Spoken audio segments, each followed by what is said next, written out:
Anong kabanda para di ka masali.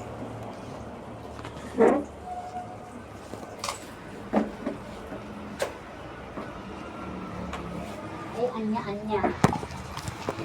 Mangingian niya ako, Father, ng mangumpisalan niya ako, Father, ng 5 kapatawaran dahil sabi ni pare, bakit anya hingi ka ng 5 kapatawaran?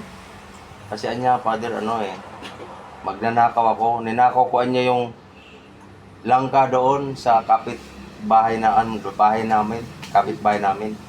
Sabi raw nung pare, o sige anya, mangumpisal ka na, humingi ka na ng 5 kapatawaran. Sabi raw nung magnanakaw, pwede ba niya, Father, gawin ko na lang na 6? Di, sumagot ngayon si Father, bakit anya gagawin mo ng 6? Kasi anya, Father, may isa pang bunga yung langka doon, babalikan ko pa. Ibig sabihin, di niya pa rin nanakaw, hihingi na siya ng kapatawaran. Kaya yun ang magnanakaw na tapat. Magalis, no? Ayos yung magnanakaw na. Oo, yun ang magnanakaw na tapat.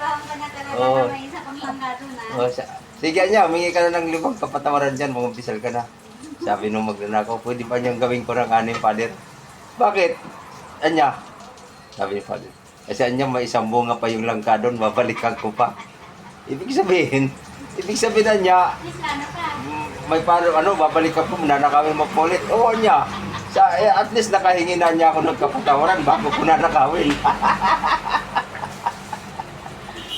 Magaling yun, ang tapat na magnanakaw, di ba? Ayos na magnanakaw yun, ha?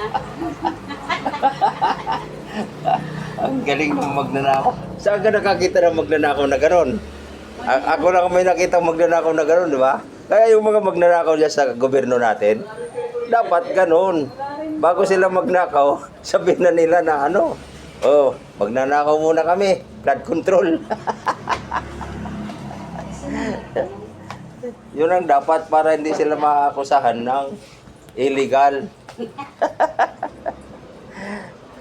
Okay, isang oras pa higit.